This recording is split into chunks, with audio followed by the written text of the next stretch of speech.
Magandang araw sa ating lahat. For today's video, samahan nyo ako guys. Magluluto naman tayo ng native na manok. Tinola ito guys, sigurado masarap. Kaya i-share mo na ang video guys.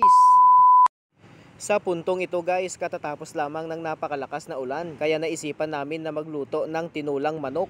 Kaya maraming salamat guys sa aking biyenan na napakabait dahil pinautang niya ako ng manok guys, native ito. Kasi marami siyang alaga na manok guys. Sabi ko, papautangin mo muna ako ng manok kaya ipaulam ko sa mama ko na high blood. Sabi niya, sige ay kukuha lang kita sa taas. So ayan guys, pagdating namin guys, sabi ko sa tito ko na ihawin yung manok. Sabi ko magpainit muna ako ng tubig para malinisan natin ang manok. So eto na siya guys, tinanggalan na natin siya ng balahibo at idinaan na natin yan sa apoy para matanggal guys yung mga maliliit na balahibo at para hindi natin makain guys. So ito na siya guys, no, malinis na talaga siya. At pagkatapos nito guys, humingi na rin ako ng bagong pitas na bunga ng papaya. Maganda ito guys, masarap ito. At humingi na rin ako ng tanglad para mas masarap talaga yung sabaw ng ating tinulang manok. Syempre kasama ko din sa vlog na ito guys ang aming bunsong kapatid. Sabi ko maggayat ka na ng mga ingredients. Inuna niyang ginayat guys yung sibuyas. O tignan mo siya maggayat guys. O napakahinhin siya maggayat ng sibuyas guys. Sabi niya dahan-dahan lang kuya kasi iiyak ako. Ito naman yung tatay ko guys. O nililinisan na yung tanglad natin kung sa Ilocano pa barbarani. Kinukuha niya lang yung pwede nating gamitin at tinatanggal niya yung ugat guys kasi marumi yun. Tapos eto guys, naggayat na naman ulit ang aking kapatid ng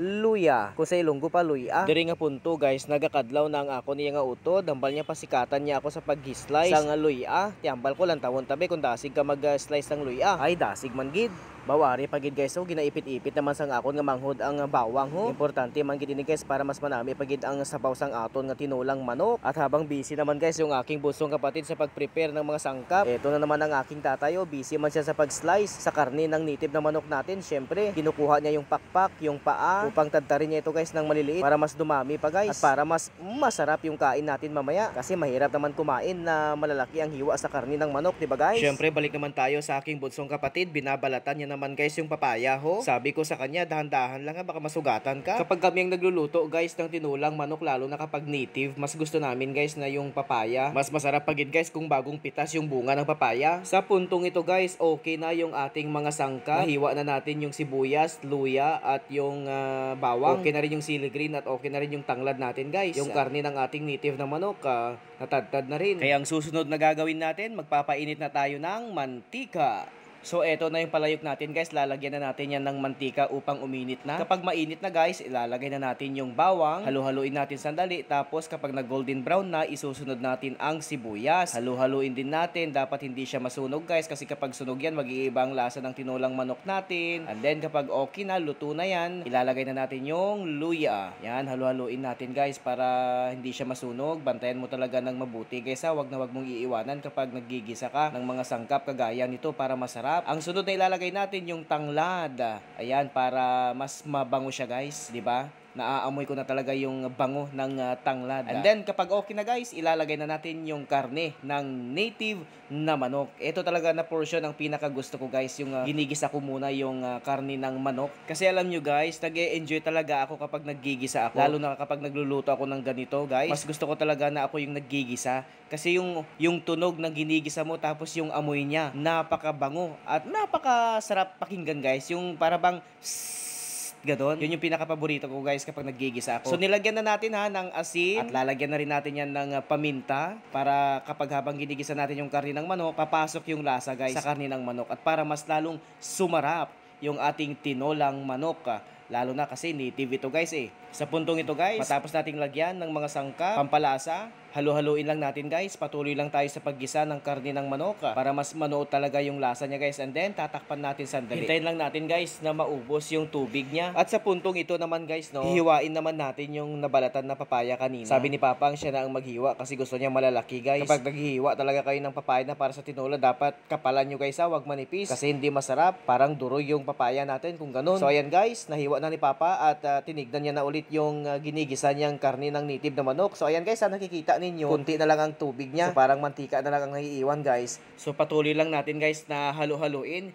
yung ating ginigisang native na manok. After nyan, lalagyan na natin yan ng tubig. Ayun. Wow, napakabango guys. So, konting tubig lang muna ang ilalagay natin. Takpan muna natin at pakuluan. At habang hinihintay natin guys na kumulo yung niluluto natin, eto muna. Naggawa muna kami ng kinilaw guys. Naggayat kami ng pipino. Tapos may karne yan ng baboy guys. At pinigaan namin ng kalamansi. Masarap ito guys, pampagana sa kain natin guys. Tapos maganda ito guys, pulutan natin mamaya. Tapos may sili pagi dito guys. Ay na, mangantayong. So binalikan natin guys yung niluluto natin, kumulo na siya. So ang sunod na ginawa ng tatay ko guys, inilagay niya na yung hiniwa niya na papaya guys. So makikita nyo ang kapal ng hiwa niya, di ba? So pakukuluan lang natin ito ulit guys, no? Grabe talaga maglagay si Papag ng papaya. O isa-isa talaga. With feelings talaga. Kapag nagluluto ka, lagyan mo talaga ng feelings guys. Mahalin mo talaga yung niluluto mo para mas masarap yung lasa niya. So nailagay na natin lahat yung papaya guys. Ang gagawin natin, takpan muna natin ulit at pakuluan. At buti na lang guys, naalala namin na wala pa pala kaming dahon ng malunggay na kinuha. Kaya kumuha muna kami sa labas at iniisa namin na kunin yung dahon niya guys para may malagay tayo mamaya. At sa puntong ito guys, humukulo na naman ulit yung ating tinulang manok. Ilalagay na natin yung sili green. Grabe guys, oh, usok pa lang, nakakatakam na, nakakagutom na. Ano na lang kaya kung may lagay natin yung malunggay mamaya at luto na. At eto naman guys, oh, yung mga kasama ko guys nakakain ngayong hapunan, no? Daw hindi mo na may istorya sila guys, oh, daw gutom na gid sila. Sa puntong ito guys, ilalagay na natin yung dahon na malunggay. Ang bango-bango talaga guys, ang sarap ng kanyang sabaw, malasang malasa, native talaga na manok. So ito guys, luto na, kukuha na tayo. Ilalagay na natin sa mangkok para makakain na din tayo guys kasi pagod na pagod tayo nagbiyahe guys. Galing pa tayo ng Davao del Sur. Ganun talaga ang buhay kapag nandun yung anak mo malayo, kailangan mo talagang bisitahin guys at padalhan ng gatas. So ito guys, kumukuha na ako ng sabaw, kain na tayo. Ano pang hinihintay nyo? Sa mga nanonood ng video ito, please like and share naman para mas